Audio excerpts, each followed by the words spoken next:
गुरु परंपरा योग संस्थान में आपका स्वागत है। हम लोग नारद भक्ति सूत्र पढ़ने जा रहे हैं और इसमें सिर्फ 84 सूत्र हैं, सिर्फ 84 सूत्र हैं इसमें। तो सबसे पहले हम लोग जानते हैं, भक्ति जैसे ही शब्द आती है तो भक्ति वैष्णव परंपरा से संबंधित है। और ये नारद भक्ति सूत्र भी वैष्णव परंपरा से संबंधित भक्ति साहित्य है। भक्ति साहित्य की यानी नारद भक्ति सूत्र की रचना बद्रिकाश्रम में हुई। और बद्रिकाश्रम में माना जाता है कहाँ पर हुई, तो व्यास मुनि का आश्रम था। व्यास मुनि के आश्रम में ही नारद जी ने उनको भक्ति का ज्ञान दिया, भक्ति के इन 84 सूत्रों को बताया। और ऐसा कहा जाता है कहानी में कि व्यास जी ने तो इतने सारे ग्रंथों की रचना कर दी, वेदों का संकलन कर दिया, पुराणों का संकलन कर दिया, उसके बावजूद उनका मन शांत नहीं था। कहीं ना कहीं लगता था कुछ कमी रह गई हुई है। तो नारद जी से जब संवाद हुआ, नारद जी ने उनको कहा कि आपने जितने ग्रंथों की रचना की या वेद का संकलन किया, पुराण का किया, उसमें भक्ति को आपने वो स्थान नहीं दिया जो आपको देना चाहिए था। तो अब आप श्रीमद् भागवत पुराण की रचना कीजिए। तो उन्होंने श्रीमद् भागवत पुराण की भी रचना की, उसमें भी चर्चा है, क्या बताएंगे वो देखेंगे। भक्ति के बारे में थोड़ा सा वो भी देखेंगे। और नारद जी ने उनको फिर ज्ञान दिया भक्ति का, और 84 सूत्र में उनको पूरा ज्ञान दिया हुआ। ये जो 84 सूत्र हैं, इतने सरल सूत्र हैं, जब आप उसको तोड़कर पढ़ेंगे लगेगा इतना सरल है। हमें थोड़ा कई बार वो थोड़ा मुश्किल लगता है, इसीलिए क्योंकि हमने पहले नहीं पढ़ा हुआ है।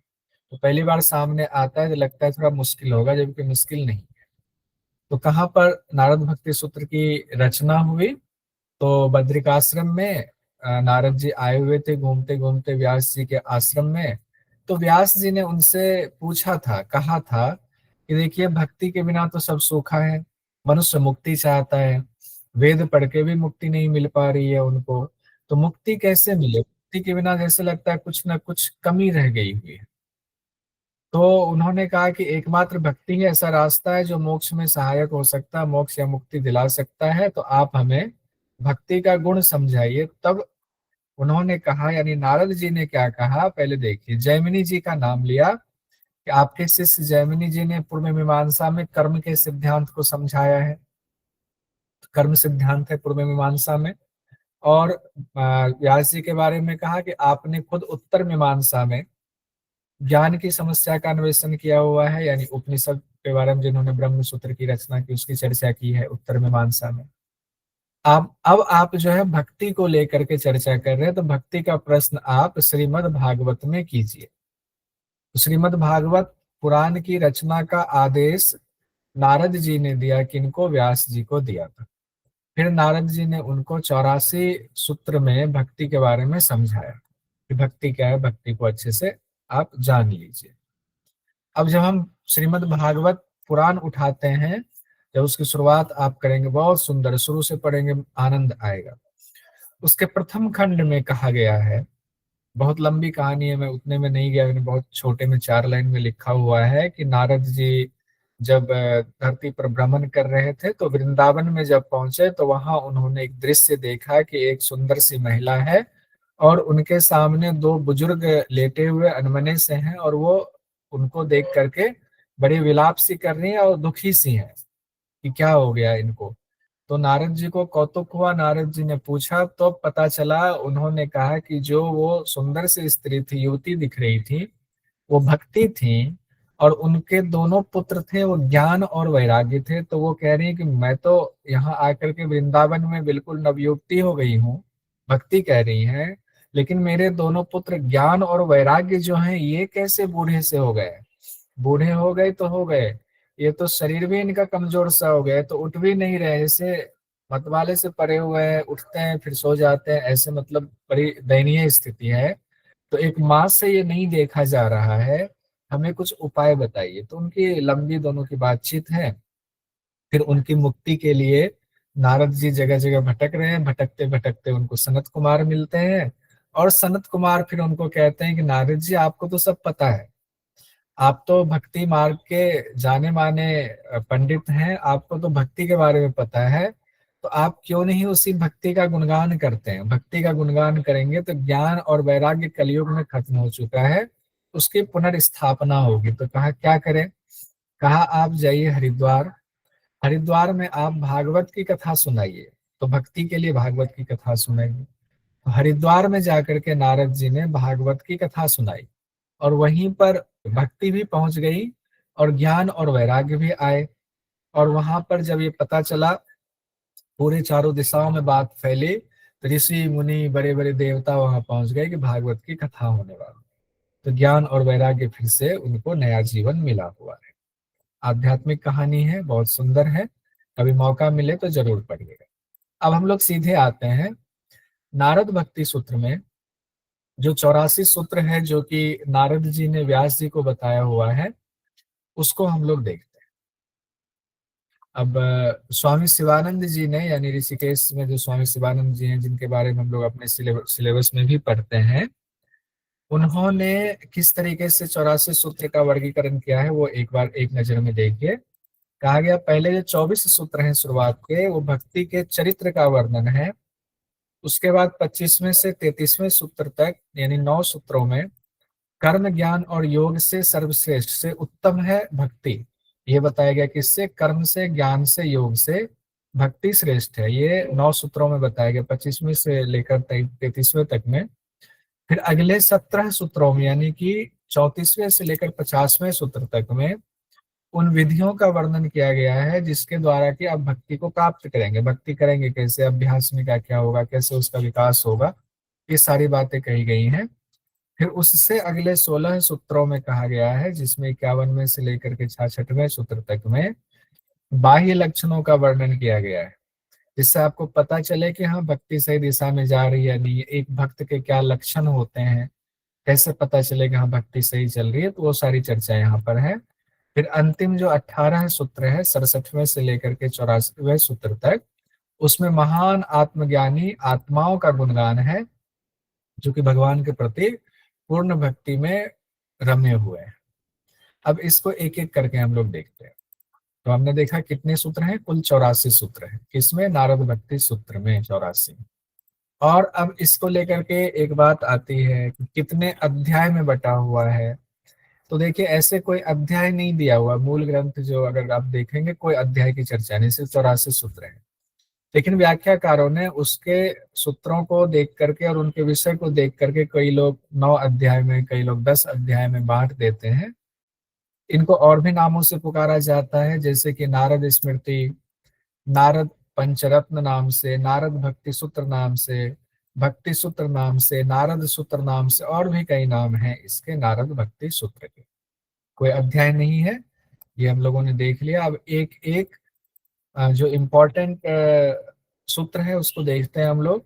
अभी आपका ये भी चल रहा हुआ है जो सूत्र की व्याख्या है, व्याख्या कह रहा हूँ, सूत्र की चैंटिंग आप लोग कर रहे हैं, अच्छी बात है। हम लोग फिर से देखते हैं इसको। मैं एक बार बोलूंगा, माइक बंद रख करके आप लोग भी एक बार दो बार बोल लीजिएगा, फिर उसकी हम लोग व्याख्या भी देखेंगे। प्रथम सूत्र क्या है? प्रथम सूत्र तो आपको याद रहना ही चाहिए। अथातो भक्तिम व्याख्यास्यामः, अथातो भक्तिम व्याख्यास्यामः, अथातो भक्तिम व्याख्यास्यामः, पहला है। अर्थात अब हम भक्ति की व्याख्या करने जा रहे हैं। तो भक्ति क्या है, उसके लक्षण क्या है, इसकी व्याख्या करने जा रहे हैं। बहुत छोटे में व्याख्या करते हुए हम लोग निकलते हैं, क्योंकि बहुत ज्यादा है, समय कम है, उतना पढ़ना नहीं है हमें। तो इम्पोर्टेंट इम्पोर्टेंट सिर्फ हम लोग देखेंगे। अब भक्ति के बारे में जब बता रहे हैं तो भक्ति की परिभाषा बतानी पड़ेगी। तो भक्ति की परिभाषा जो बहुत इंपॉर्टेंट है, दूसरे और तीसरे सूत्र में कहा गया है। यहां से एग्जाम की दृष्टि से क्वेश्चन पूछा जाएगा। सा तु अस्मिन परम प्रेम रूपा, मैं तोड़ तोड़ के पढ़ रहा हूँ। सा तु अस्मिन परम प्रेम रूपा, सा तु अस्मिन परम प्रेम रूपा, सा तु वह भक्ति, ईश्वर के प्रति भक्ति तो ईश्वर के प्रति होती है, आपके इष्ट के प्रति होती है। परम प्रेम रूपा है। क्या है भक्ति? परम प्रेम रूपा, अमृत स्वरूपा च, अमृत के समान है ये, यानी भक्ति अमृत के समान है, जो भक्ति कर लेगा उसको अमरत्व की प्राप्ति होगी, अमरता की प्राप्ति होगी। क्या हो गया? परम प्रेम रूपा है और अमृत के समान है, अमृत के स्वरूप है। अब जब अमृत के स्वरूप जो है उसका फल क्या होगा अगर हम भक्ति करेंगे तो चौथे, पांचवें और छठे सूत्र में भक्ति के फल की चर्चा की गई है, जिसमें कहा गया है यत लब्ध्वा पुमान, यत लब्ध्वा पुमान, पीछे पीछे बोलते जाएंगे, यत लब्ध्वा पुमान सिद्धः भवति अमृतः भवति तृप्तः भवति, और ऊपर वाला पढ़ेंगे सिद्धो भवति अमृतो भवति तृप्तो भवति। यत लब्ध्वा पुमान, यत लब्ध्वा पुमान, जिसको लब्ध मतलब जिसको पा करके, बहुत सरल लिखा हुआ है। यत लब्ध्वा पुमान, जिसको पा करके वो भक्त क्या होता है? सिद्धो भवति, सिद्ध हो जाता है, अमृतो भवति, अमर हो जाता है, तृप्तो भवति, तृप्त हो जाता है। क्या फल कहा गया? सिद्ध हो जाता है, अमृत हो जाता, अमर हो जाता है, तृप्त हो जाता है। तीन चीजें हो गई। बहुत अच्छे से समझिए, बहुत आसान है।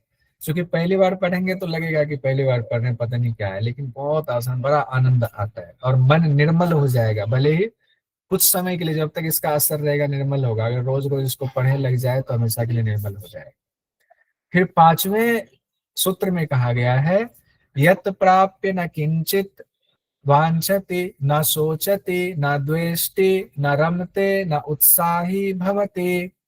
यत प्राप्य न किंचित वांछति, वांछति, जब इसको प्राप्त होता है, यत प्राप्त, जब ये प्राप्त हो जाता है, कौन प्राप्त हो जाता है? जब भक्ति प्राप्त हो जाती है, न किंचित वांछति न सोचती न द्वेष्टि न रमते न उत्साही भवति। यत प्राप्य न किंचित वांछते न सोचते न द्वेष्टे न रमते न उत्साही भवति। जिसके प्राप्त हो जाने पर उस भक्ति के ना किंचित वांछती, किसी चीज की इच्छा नहीं रह जाती, अब कुछ नहीं चाहिए। अब भगवान से जुड़ गए तो कुछ नहीं चाहिए, कोई वांछनीय वांछनीय चीज नहीं चाहिए, कुछ नहीं चाहिए ही नहीं। ना सोचती, कोई शोक नहीं, कोई चिंता नहीं, ना द्वेष्टि, किसी से कोई द्वेष नहीं है, ना द्वेष्टि, किसी से कोई द्वेष नहीं है। ना रमते, किसी वस्तु में आसक्ति भी नहीं है, ना रमते, किसी वस्तु में आसक्ति नहीं, ना उत्साही भवती, और उसको अब दूसरे किसी चीज में उत्साह नहीं हो रहा है। ना उत्साही भवती का ये अर्थ मत लगाइएगा कि भक्ति से उत्साह खत्म, नहीं, भक्ति में उत्साह तो बना रहेगा, बाकी चीजों में, उससे उलट चीजों में कोई उत्साह नहीं रहेगा। तो कितनी चीजें हो गई? न किंचित वांछते न सोचते न द्वेष्टे न रमते न उत्साही भवती। अब ये भी एग्जाम में पूछा जा सकता है, भक्ति के प्राप्त होने पर क्या क्या होगा। फिर देखिए, अभी हम लोग ऊपर देख रहे थे ना, पहले तो जो देखा, पहले देखिए फोर्थ, फिफ्थ और सिक्स्थ, ये तीन सूत्र में अभी आपको फल बताया जाए। पहले क्या देखा? सिद्धो भवति अमृतो भवति तृप्तो भवति न किंचित वांछति न सोचति न द्वेष्टि न रमते न उत्साही भवति। अब छठे में क्या कहा गया है? छठे सूत्र में वो देखिए, यत ज्ञात्वा, यत ज्ञात्वा, जिसको जान करके, यत कितना सिंपल है, यत ज्ञात्वा मत्तः भवति स्तब्धः भवति आत्मा रामः भवति। यत ज्ञात्वा मत्तः भवति स्तब्धः भवति आत्मा रामः भवति। जिसको जान करके वो भक्त उन्मत्त हो जाता है। किसमें उन्मत्त हो जाता है? प्रभु के प्रेम में उन्मत्त हो जाता है, स्तब्ध हो जाता है, यानी कि ठहर सा जाता है, रुक जाता है। स्तब्ध हो जाता है यानी चेष्टा रहित हो जाता है। चेष्टा रहित मतलब किस चीज में चेष्टा रहित? बाकी चीजों में, भक्ति के अलावा बाकी चीजों में चेष्टा रहित, शांत हो जाता है। आत्मा राम है भवते, आत्मा राम के समान हो जाता, आत्मा अवस्था के समान हो जाता। कितनी सुंदर बात कही गई। तो चौथे, पांचवें और छठे सूत्र में ये बात कही गई है, भक्ति का फल क्या है। अब देखिए, क्वेश्चन पूछा गया जून 2024 में, हालांकि पेपर रद्द हो गया था। नारद भक्ति सूत्र के अनुसार भक्त के लक्षणों का सही क्रम क्या है? अब इसमें लक्षण उसको दिखा दिया गया, भक्त के लक्षणों का सही क्रम। अब क्रम देखिए, चौथा, पांचवा और छठा, तो कौन ऑप्शन 2 सर, ऑप्शन 2 आएगा। ऑप्शन 2 आएगा सर। आएगा? अमृतो भवति हम लोगों ने देखा था, सिद्धो भवति अमृतो भवति, सिद्ध वाला तो है नहीं, अमृतो भवति पहले आएगा। जब एक भी याद हो ना, चौथा वाला याद है, तो आपका दूसरा वाला उससे लग जाएगा। उसके बाद देखा था तृप्तो भवति, जिसमें क्या सिद्धो भवति, अमृतो भवति, तृप्तो भवति। फिर उसके बाद आया हुआ था ना किंचित वांछति, ना किंचित वांछति, ना सोचती, ना द्वेष्टि, न किंचित वांछति, ना सोचती, ना द्वेष्टि। अब आप कहेंगे कैसे इसको याद रखें? इसमें कुछ नहीं करना है, आपको बोल बोल करके इसको दिमाग में सेट करना, बोल बोल के करेंगे तो हो जाएगा। और जब उस समय आएगा ना, अपने आप लगेगा जैसे गाने की तरह मुंह से निकल रहा है, इतना सुंदर है। जून 2023 में पूछा गया, सातु अस्मिन परम प्रेम रूपा, दूसरा है सर, दूसरा सातु अस्मिन परम प्रेम रूपा, नारद भक्ति सूत्र का कौन सा सूत्र है? दूसरा वाला है। क्या है इसकी व्याख्या, परिभाषा दे दिया गया, दूसरा वाला, ठीक है। अभी वो तो पहला वाला व्याख्या सामने वाला है, ठीक है। अब सातवें सूत्र से हम लोग आते हैं। सातवें सूत्र में त्याग की चर्चा है। एक भक्त जो है वो त्याग के बारे में चर्चा है। कहते हैं सा न काम या माना निरोध रूपत्वात्, सा न काम या माना निरोध रूपत्वात्, सा न काम या माना निरोध रूपत्वात्। कामया माना, सा ना कामया माना, ना पहले लगा हुआ है, कामना से युक्त नहीं होता है वो भक्त, यानी भक्ति उसके अंदर जब होगी तो कामना से युक्त नहीं होगा। क्यों नहीं होगा? निरोध रूपत्वात्, क्योंकि उसका स्वरूप ही निरोधात्मक। निरोध का मतलब क्या? जैसे हम लोग पढ़ते हैं योग चित्त वृत्ति निरोध है, चित्त की वृत्तियों का निरोध होगा तो किसी विषय में इंद्रियां जाएंगी नहीं जाएंगी, क्योंकि निरोध हो गया, चित्त की वृत्तियों का निरोध हो गया, बिल्कुल शांत अवस्था है। इसीलिए कहा गया कि भक्ति जो है निरोध स्वरूपा है, और निरोध स्वरूपा होने की वजह से कामना से युक्त नहीं है। तो बिल्कुल कितना साइंटिफिक चीजें बताई गई। निरोध है तो कामना से युक्त नहीं होगा। कामना कब होगा? जब निरोध नहीं होगा तो कामना होगी। निरोध है तो कामना नहीं है। साना काम या माना निरोध रूपत्वात्। अब सवाल है कि निरोध क्या है? निरोध की चर्चा हुई है, हम लोगों ने निरोध वहां देखा हुआ है योग दर्शन में। यहाँ पर निरोध के बारे में क्या कहा गया है? भक्ति सूत्र में, नारद भक्ति सूत्र में नारद जी व्यास जी से कहते हैं, निरोधः तु लोक वेद व्यापार न्यासः, निरोधः तु लोक वेद व्यापार न्यासः, निरोधः तु लोक वेद व्यापार न्यासः। इनकी लोक वेद व्यापार कहा गया है। लौकिक और वैदिक जितने समस्त कर्म हैं उसका निरोध हो जाना, निरोध है। तो जब वो निरोध होकर के स्थिरता प्राप्त हो जाए तब उसी को कहा, किसका? तो लोक और वैदिक, यानी लौकिक और वैदिक जो कर्म है आपके, व्यापार मतलब कर्म हुआ, तो लौकिक वैदिक जो कर्म है जब वो उसका निरोध हो जाता है और स्थिरता आ जाती है तो वही हो गया आपका निरोध होना। तो सांसारिक और शास्त्रीय अनुष्ठान को कहा गया। ऐसा नहीं, अब आगे इस बात की और को क्लियर किया जाएगा, ऐसा नहीं कि आज से ही सब लोग लौकिक वैदिक कार्य करना छोड़ दें, जो शादीशुदा है पत्नी को छोड़ के चले जाए ऋषिकेश, ऐसा नहीं है। आपको कर्म अनुष्ठान तो करना है, किसके लिए? भगवान को समर्पित करके, ईश्वर प्रणिधान के रूप में कीजिए। सारे कर्म कर रहे हैं भगवान के समर्पित। इसमें कहा गया है कौन सी ऐसी अवस्था आएगी तो सब कुछ अपने आप छूटेगा। जानबूझ के छोड़ने के लिए कुछ नहीं कह रहे हैं, देखिए बड़ी सुंदर आगे चर्चा होगी, ध्यान रखिएगा। आठवां वाला अभी इसको देखते हैं, जो फरवरी 23 में क्वेश्चन पूछा गया, नारद भक्ति सूत्र में किन कर्मों के त्याग को निरोध कहा गया है? तो कौन सा? लौकिक और वैदिक। वैदिक कहा गया। ये बस ध्यान रखें, एग्जाम की दृष्टि से बी और डी आपका हो गया। तो इसमें हो गया आपका तीसरा वाला, लौकिक और वैदिक वाला। ठीक है, आगे बढ़ते हैं। बहुत सुंदर। निरोध के बारे में और कहा गया, निरोध और क्या है? तब कहते हैं तस्मिन् अनन्यता तद विरोधिषु उदासीनता च, उस भगवान में अनन्यता होनी चाहिए जिनके प्रति आपकी भक्ति है। तो भगवान में अनन्यता, अनन्यता मतलब उसमें अब हट ही नहीं पा रहा है, ऐसा उसमें लय हो गए कि उनसे चित्त हट नहीं पा रहा, अनन्यता का भाव लाएंगे उस भगवान में। तब कहा गया तद विरोधिसु, उस भाव के प्रतिकूल जो विषय है उसी के लिए विरोधिसु कहा गया है। यानी मान लीजिए कि भगवान के प्रति जो भाव लग रहा है, अनन्यता का भाव है, उससे हट करके अगर किसी और विषय में मन जा रहा है तो वो विरोधिसु है, यानी विरोध वाला है। तो विरोध वाले में तद विरोधिसु उदासीनता च, तो दूसरे वाले विषय में उदासीनता का भाव निरोध है। एक निरोध कहा गया क्या, लौकिक वैदिक जो है उन कर्मों का कहा गया निरोध करना, वो हो गया। दूसरा कहा गया भगवान में अनन्यता का भाव, अनन्यता के भाव के विपरीत जितने भाव हैं उसमें उदासीनता का वो भी निरोध है।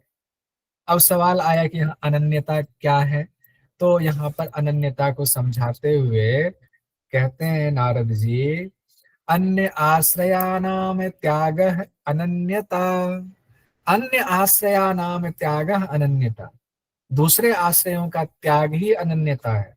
आश्रय हम लोग अभी बहुत सारा ले लेते हैं, जब एक आश्रय ले लिया, एक प्रभु के प्रति आश्रय ले लिया, जिनकी भक्ति में डूब गए, उनके आश्रय को नहीं छोड़ना है, उनके आश्रय, उनके अलावे दूसरे सारे आश्रयों का त्याग, यही अनन्यता है। अर्थात अपने प्रियतम भगवान को छोड़ करके किसी और आश्रय में ना जाना ही अनन्यता है। ये भी समझ गए निरोध क्या है, दो बातें वहां बताई गई निरोध के लिए। फिर अनन्यता को बताया गया, जो आश्रय है दूसरे आश्रय को छोड़ दीजिए, एक जिस आश्रय में लग गए उसी में लगे रहिए, उसी भगवान के प्रति। फिर कहा गया यहाँ उदासीनता आया हुआ है, ऊपर उदासीनता की बात आई हुई है। उदासीनता क्या है, अनन्यता तो यहाँ देख लिया कि अनन्यता दूसरे आश्रय में नहीं लगेंगे, उदासीनता क्या है। तब नारद जी व्यास जी से कहते हैं, लोके वेदेषु तद अनुकूल आचरणम तद विरोधिषु उदासीनता, लोके वेदेषु तद अनुकूल आचरणम तद विरोधिषु उदासीनता, तोड़ दीजिए, लोके वेदेषु तद अनुकूल आचरणम तद विरोधिषु उदासीनता, क्या है, लोके वेदेषु, तो लोके वेदेषु तो ऊपर आया था उसमें चित्त की वृत्तियों का निरोध में। कहा गया लौकिक और वैदिक कर्म, देखिए जो हमने कहा सातवें में जो बात हुई थी उसको कनेक्शन यहाँ जोड़, लौकिक और वैदिक कर्मों में भगवान के अनुकूल कर्म करना ही, लौकिक वेदेषु तद अनुकूल आचरणम, उनके अनुकूल आचरण करना है। उसके प्रतिकूल विषय में उदासीनता, उसके प्रतिकूल जो विषय है उसमें उदासीनता का रहना, वही उदासीनता। मतलब क्या हुआ, तो ऊपर सातवें में कहा गया ना, जो लौकिक और वैदिक कार्यों को भी छोड़ देता हो तो एकदम चरम अवस्था हो जाएगी। उससे पहले की अवस्था कहा गया, आपको क्या करेंगे, डायरेक्ट तो आपको नहीं मिल जाती समाधि मुक्ति, आपको अभ्यास करना पड़ता है। अभ्यास में क्या कहा गया है, जो लौकिक और वैदिक कर्म है उसको छोड़ना नहीं है, उसको करना है, लेकिन उसमें भी क्या करना है, भगवान के अनुकूल ही कर्म करना। लौकिक वैदिक में तो भगवान के अनुकूल चीजें हैं, उसमें भी तो अच्छे और बुरे कर्म हैं, तो भगवान के अनुकूल जो करना है कर्म, तद अनुकूल आचरण, जो अनुकूल आचरण है उसको कीजिए। उसके विरुद्ध तद विरोधी सु, उसके विरुद्ध जितने विषय जितने आचरण हैं उसमें उदासीन हो जाइए, तो गलत अपने आप छूट जाएगा, सब अच्छा अच्छा अच्छा रह जाएगा आपके पास में। तो लोके वेदेषु तद अनुकूल आचरणम तद विरोधिषु उदासीनता, उसके विरोध में जो चीजें हैं उसमें उदासीन हो जाइए, यही उदासीनता है। तो ये 11वां नंबर का। 12वां देखिए बड़ा सुंदर है, भवतु निश्चय दाढ़्यात ऊर्ध्वम शास्त्र रक्षणम, मन में दृढ़ निश्चय कीजिए। दृढ़ निश्चय किस चीज का करना है, निश्चयाद का आगे किस चीज का दृढ़ निश्चय करना है, कि भगवान के अनुकूल शास्त्र के हिसाब से ही कर्म करेंगे। ये दृढ़ मन में ये निश्चय हो जाना चाहिए। अनुकूल कर्म भी कौन से, जो भगवान के लिए हमारा हो, बस शास्त्र रक्षण हो, शास्त्र की रक्षा करने वाले हो, ऊपर बढ़ाने वाले जो हो, जो भगवान से मिलाने वाले हो, ऐसे ही अनुकूल कर्म हमें करना है। और व्याख्या में व्याख्याकार ने साफ साफ लिखा है, देखिए अब इस व्याख्या को मैंने जानबूझ के यहाँ लिखा हुआ है। जब प्रेम की सिद्धि हो जाती है, प्रेम सिद्ध हो जाता है, तब भक्त खुद ब खुद शुद्ध बुद्ध खो देता है। फिर उसको कहने की जरूरत नहीं है, खुद वो शुद्ध बुद्ध खो देगा जब प्रेम सिद्ध हो जाता है। लेकिन जब तक आपकी ऐसी अवस्था नहीं आती है, जब तक नहीं आती है, तब तक प्रेम के नाम पर ऐसा मत कीजिए कि शास्त्र विहित जो कर्म है उसका त्याग कर दीजिए। ऐसा नहीं करना, जानबूझ के शास्त्र विहित कर्मों का त्याग नहीं करना है। जब तक आपको ज्ञान है उसका करते रहिए। और जब आप शुद्ध बुद्ध खो देते हैं, बिल्कुल उसी में रम जाते हैं, तब तो अपने आप शुद्ध बुद्ध खो देंगे, तब तो अपने आप लौकिक वैदिक कर्म छूट जाएंगे। भक्ति सिद्ध होने पर तो लौकिक और वैदिक कर्मों का अपने आप त्याग होता है, जानबूझकर नहीं किया जाता है। ये यहाँ पर व्याख्याकारों ने बताया है। व्याख्याकार क्या, जो भक्त, बड़े बड़े भक्त रहे, उन भक्तों की ये कथन है, भक्तों का कथन है ये। आगे आते हैं हम लोग 13वें सूत्र में, देखते हैं कि अगर जानबूझकर लौकिक वैदिक कर्मों का क्या त्याग कर दिया, तो जानबूझकर कर दिया, उदित जी कहेंगे अभी तो हम जो है छोड़ ही देते हैं सब कुछ, मम्मी कुछ नहीं करना घर में, हम तो भगवान के भजन में लगे हुए हैं, ना दवाई लाएंगे ना कुछ करेंगे, तो क्या होगा? अन्यथा पातित्य आशंकया, अन्यथा पातित्य आशंकया, नहीं तो पतन की आशंका होती है। जानबूझ करके कर्म छोड़ेंगे लौकिक और वैदिक जो अनुकूल कर्म है, तो पतन की आशंका होगी, गिर जाएंगे। ये ध्यान रखिए, कितना सुंदर बताया गया, एक एक चीज कितना आसान सरल शब्द में कहा गया है भक्ति। इसीलिए कहा गया भक्ति सबसे सरल है। कलयुग में भक्ति को अगर आपने अपना लिया तो आपको मुक्ति जल्दी मिलेगी। कर्म कब तक करना चाहिए? चलिए ये सवाल भी आ गया, कर्म कब तक करना चाहिए? तो कहा गया है लोको अपि तावद एव किंतु भोजनादि व्यापारः तु आशरीर धारणावधि। लौकिक और वैदिक जो कर्म है तो फिर वो करते रहेंगे, लेकिन अगर मान लीजिए कि सिद्धि हो जाती है, वो छूट भी जाता है, लेकिन एक कर्म तो है, जब तक शरीर रहता है तो भोजन आदि कर्म तो तब तक भी चलता रहता है। शरीर है, भले ही आप शुद्ध बुद्ध खो बैठे, वो कर्म तो भोजन आदि कार्य तो शरीर रहने तक चलता है। और मान लीजिए लौकिक और वैदिक कर्म तो फिर भी तब करेंगे या नहीं करेंगे, वो दोनों चीज स्थिति बता दी गई है, कब करना है लौकिक वैदिक कर्म, कब अपने आप छूट जाना है। लेकिन कुछ कर्म ऐसे हैं, भोजन आदि कार्य जब तक शरीर रहता है तब तक करने ही होते हैं। अब आगे प्रेम रूपा भक्ति के लक्षण को बताया गया है कि लक्षण क्या क्या। हालांकि ऊपर लक्षण से संबंधित सवाल जो आया हुआ था, चौथा, पांचवा और छठा से भी सवाल, 2 सवाल आपने देखा पूछा गया, आगे भी पूछा जा सकता है। आसान है, उसको 4 बार 5 बार गाने की तरह बोलेंगे याद हो जाएगा। आगे प्रेम रूपा भक्ति के और लक्षण बताए गए हैं, जिसमें कि अलग अलग मत बताए गए हैं कि इनके मुताबिक क्या कहा गया, इनके मुताबिक क्या कहा गया। ये भी बहुत इंपॉर्टेंट है और ये तुरंत याद हो जाएगा, कोई बहुत ऐसा मुश्किल नहीं है। अलग अलग मतों में तो 15वें नंबर पर तो ये कहा गया अलग अलग मतों के अनुसार भक्ति के लक्षण कहा गया है। तो अब हम लोग 16वें से देखते हैं। 16वें में क्या कहा गया है? पूजा आदिषु अनुराग इति पाराशर्यः, पूजा आदिषु अनुराग इति पाराशर्यः। पूजा आदि में अनुराग, पूजा आदि में अनुराग ही भक्ति है। ये किन्होंने कहा? पाराशर्य जी ने कहा। पाराशर्य मतलब अगर पराशर होता तब तो पराशर ऋषि की बात होती, लेकिन बात आ रही है पाराशर्य है, यानी पराशर ऋषि के पुत्र। तो पराशर ऋषि के पुत्र कौन है? वेद व्यास जी है। तो वेद व्यास जी के लिए पाराशर्य शब्द का इस्तेमाल हुआ है। तो वेद व्यास जी क्या कह रहे हैं? पूजा आदिशु अनुराग है, पूजा आदिशु अनुराग है, अगर इतना ही रखेंगे तो व्यास जी ने क्या कहा? भगवान की पूजा आदि में अनुराग ही भक्ति है। अब दूसरे कहेंगे, गर्ग जी क्या कहेंगे? गर्ग जी कहेंगे कथा आदिशु इति गर्गः, कथा आदिशु इति गर्गः। भगवान की कथा आदि में अनुराग ही भक्ति है। एक में कहा गया पूजा में अनुराग, दूसरे में कहा गया कथा आदि में अनुराग भक्ति है। एक जो है व्यास जी कह रहे हैं पूजा आदि में अनुराग ही भक्ति है, गर्ग जी कह रहे हैं कथा आदि में अनुराग ही भक्ति है। सांडिल्य जी भी क्या कहते हैं फिर जो है नारद जी कहेंगे तो सांडिल्य जी कहते हैं, आत्मरति अविरोधेन इति, आत्मरति अविरोधेन इति शाण्डिल्यः, आत्मरति अविरोधेन इति शाण्डिल्यः। आत्मरति के अविरोधी विषय में अनुराग ही भक्ति है।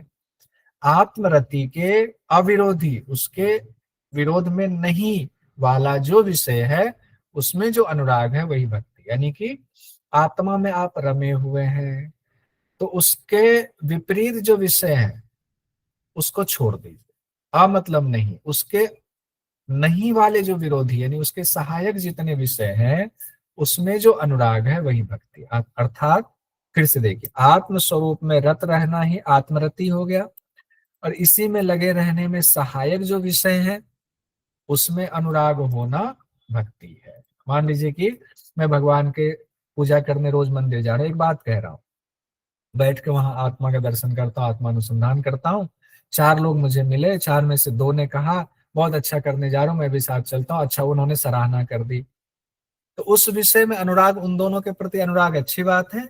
लेकिन 2 लोग ऐसे भी मिल गए जिन्होंने कहा कि अरे कहाँ जा रहे हो, खामखा फालतू बैठे रहते हो, कुछ नहीं करना, कुछ नहीं मिलना इससे। वो क्या हुआ, वो विरोधी हो गया। ये दोनों जिन्होंने सहायता की वो अविरोधी हो गया। तो अविरोधी विषय में अनुराग भक्ति है। इसको आप व्यक्ति की जगह विषय से जोड़ दीजिए।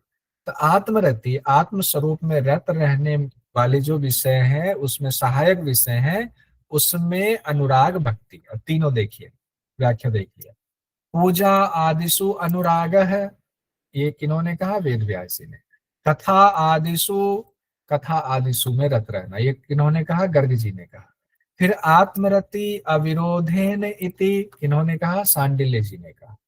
हो जाएगा, पूजा आदिशु, कथा आदिशु, आत्मरति अविरोधेन इति, आत्मरति अविरोधेन इति सांडिल्य जी ने कहा। तीनों संत का हमने देख लिया। अब देखिए नारद जी क्या कहते हैं। नारद जी कह रहे हैं, देवर्षि नारद के अनुसार क्या कहते हैं, नारद है तो तद अर्पित अखिल आचारिता, तद विस्परने परम व्याकुलता इति। इन्होंने सारा को, जितने लोगों ने जो कहा ना, उसको समेट करके ऐसा भाव रख दिया भक्ति का, भक्ति के लक्षण का, जिसमें कुछ छूटे ही ना।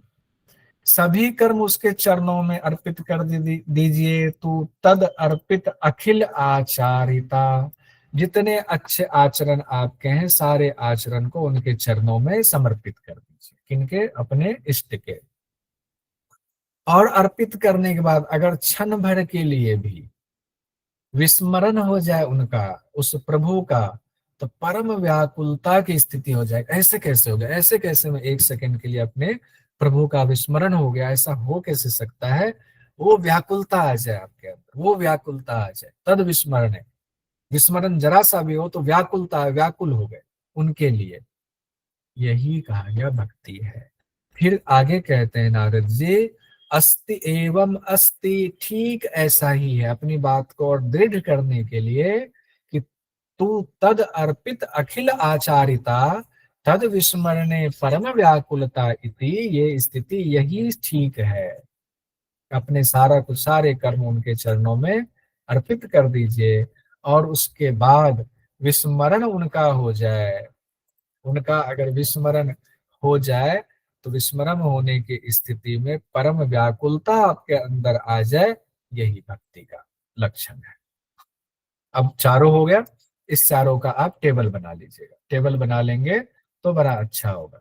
फिर कहा गया परम व्याकुलता किनके जैसी होती है, उदाहरण देकर समझाते हैं। अगर उदाहरण दीजिए, परम व्याकुलता कैसे माने, यथा व्रज गोपिका नाम, यथा व्रज गोपिका नाम, जैसे व्रज की गोपियों में प्रेम है, को व्याकुल हो जाती हैं कि 1 सेकंड के लिए उनके हृदय से अगर भगवान श्री कृष्ण नहीं है तो वो व्याकुल हो जाती। परम व्याकुलता किनके समान होनी चाहिए, व्रज की गोपियों के समान परम व्याकुलता होनी चाहिए। कब, विस्मरण स्थिति होने पर। यहां तक हो गया हमारा। अब हम लोग भक्ति की श्रेष्ठता को देखते हैं। जो कहा हुआ था हम लोगों ने कि कर्म, ज्ञान और योग से भक्ति श्रेष्ठ है। कर्म से, ज्ञान से, योग से क्या है, भक्ति श्रेष्ठ है। 25वें सूत्र में ये बात कही गई है। सा तो कर्म ज्ञान योगेभ्यः अपि अधिकतरा। सा तो कर्म ज्ञान योगेभ्यः अपि अधिकतरा। वह भक्ति ज्ञान से, वह भक्ति कर्म से, ज्ञान से, योग से श्रेष्ठ है। अधिकतरा श्रेष्ठ है। अपि मतलब भी, कर्म से, ज्ञान से, योग से भी श्रेष्ठ है। किसी को कम नहीं कह रहे हैं। कर्म ज्ञान योग अच्छी चीज है, बढ़िया है, लेकिन उससे भी श्रेष्ठ है कौन? भक्ति है। तो एग्जाम में आ जाएगा, भक्ति को किन से श्रेष्ठ कहा गया? कर्म से, ज्ञान से, योग से श्रेष्ठ कहा। आगे कहते हैं क्योंकि वह भक्ति परम फल रूपा है। क्यों श्रेष्ठ है? फल रूपत्वात। क्योंकि वह भक्ति फल रूपा है। फल रूपत्वात, भक्ति ही फल रूपा। भक्ति आते प्रेम स्वरूपा है, वो अमृत स्वरूपा है वो। तो फल रूपा तो भक्ति है ही, अपने आप में भक्ति फल रूपा है। फिर आगे 27वें सूत्र में कहते हैं नारद जी व्यास जी से, ईश्वरस्य अपि अभिमान द्वेषित्वात् दैन्य प्रियत्वात् च। ईश्वर को अभिमान से द्वेष है। दोनों अलग अलग है।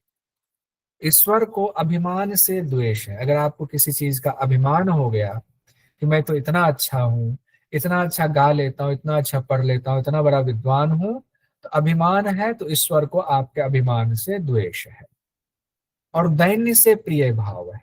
जो दैन्य है, जो उन्होंने उनके सामने समर्पण कर दिया, हम तो कुछ हो नहीं है। अब वृंदावन जाओगे ना, तो अभी गए थे, एक वीडियो बहुत अच्छा मैंने सुना, तो गए थे, जिनको योग कराते हैं वो जाते रहते हैं, तो उन्होंने वीडियो दिखाया, कहा सर ये सुनो। उन्होंने पूछा कि जरा कुछ बताइए भगवान के बारे में, ईश्वर के बारे में। तो वहां साधु संत थे। साधु संत बिल्कुल ऐसे फकीर की तरह कि किसी तरह जो मिल गया खा लिया, अपना एक झोपड़ी है, पानी पड़ रहा है तो पड़ रहा है, कोई बात नहीं। उनसे पूछा कि आप कुछ बताइए ईश्वर के बारे में, आप तो भक्ति करते हैं। कहा हम क्या बताएं, जिनके बारे में ब्रह्मा भगवान नहीं जान पाए, कछु ना जान पाए, हम का, हम तो कछु ना है, हम तो कछु ना है बचवा, हम तो कुछ भी नहीं है।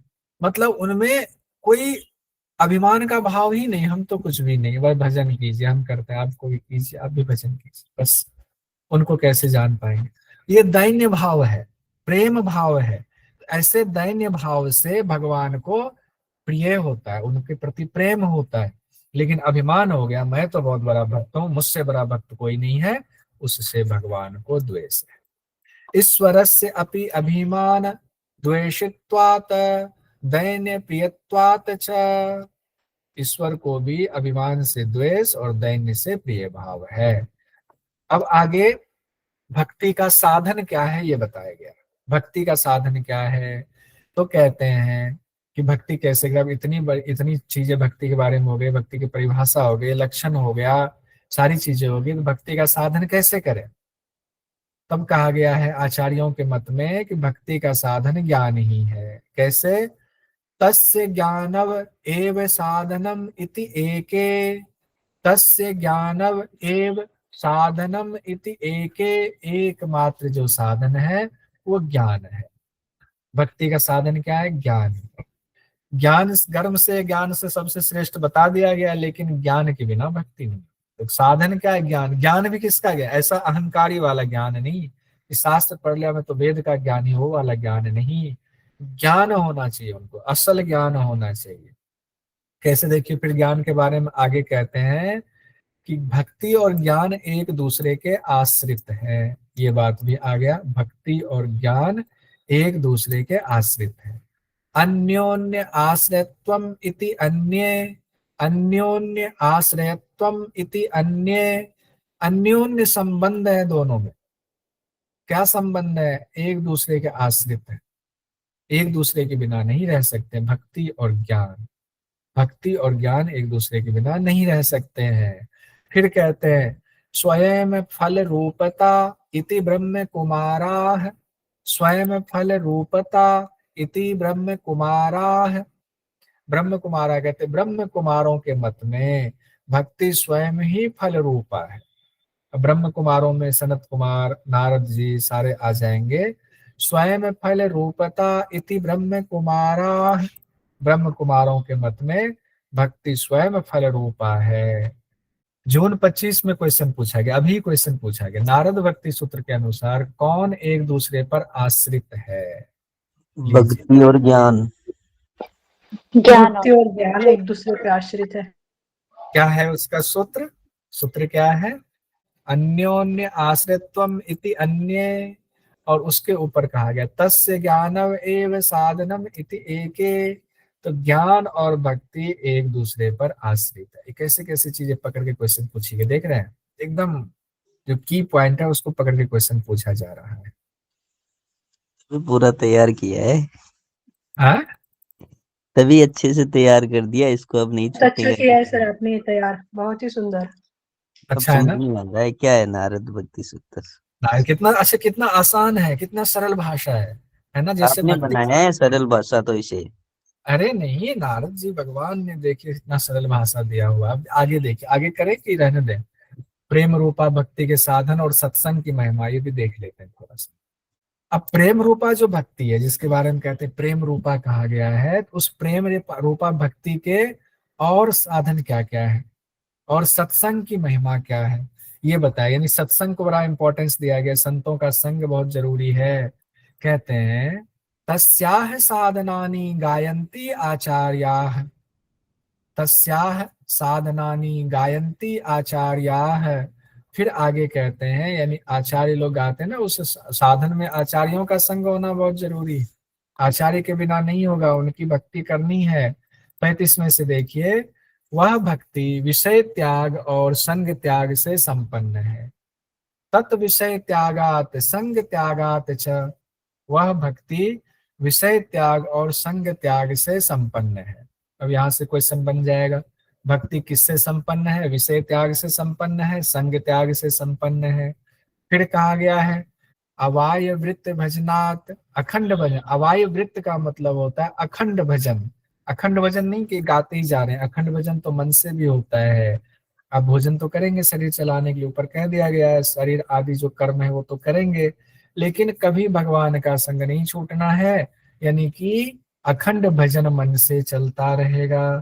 फिर कहते हैं 37वें में, लोके अपि भगवत गुण श्रवण कीर्तनात्, लोके अपि भगवत गुण श्रवण कीर्तनात्, लोक में भी भगवत गुण श्रवण और कीर्तन से क्या होता है? लोक में भी भगवत गुण श्रवण और कीर्तन से।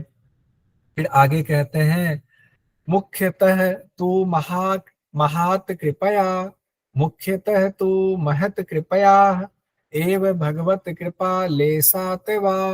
कैसे कैसे और आपको ये प्राप्ति होगी? तो जो महापुरुषों की कृपा है उससे प्राप्त होगी। मुख्यतः तू महत कृपया, जो महापुरुष हैं उनकी कृपा से। और कहा गया एव भगवत कृपा लेसात वा, एव भगवत कृपा लेसात वा। भगवान की लेस मात्र भी कृपा हो जाए, भगवत कृपा लेस मात्र भी हो जाए तो भक्ति की प्राप्ति हो जाएगी। एक तो भक्ति विषय त्याग और संग त्याग से संपन्न है, विषय का त्याग संग त्याग से संपन्न है। अखंड भजन से आप इसको पा लेंगे, अखंड भजन से प्राप्ति होगी। और लोक में भी भगवत गुण श्रवण कीर्तन से प्राप्ति होगी, और महापुरुषों की कृपा से प्राप्ति होगी। भगवत कृपा लेस मात्र भी हो जाए तो भी आपको प्राप्ति होगी। भक्ति का साधन क्या बताए, कैसे भक्ति की प्राप्ति होगी, क्या क्या हमें करना चाहिए? विषय का त्याग कर दीजिए, संग का त्याग कर दीजिए, अखंड भजन में लग जाइए, भगवत गुण श्रवण कीर्तन में लग जाइए। महापुरुषों की कृपा होगी तो महापुरुषों की सेवा कीजिए। भगवान की लेस मात्र भी कृपा हो जाए तो भी आपको भक्ति की प्राप्ति हो जाएगी। तो इसको आप कह सकते, विषय से त्याग हुआ तो संग का भी त्याग हो गया। क्या हुआ? विषय से त्याग हुआ तो संग का भी त्याग हो गया। फिर अखंड भजन में जुट गए, भगवान के गुण सुनने लगे, भगवत गुण श्रवण कीर्तन करने लगे। महापुरुषों की कृपा हुई तो लेस मात्र भगवत कृपा से ही भक्ति दृढ़ हो गई। महापुरुषों की कृपा भी जरूरी है, तभी भगवान की भी कृपा होती है। तो आज हम लोग यहीं तक रहने देते हैं।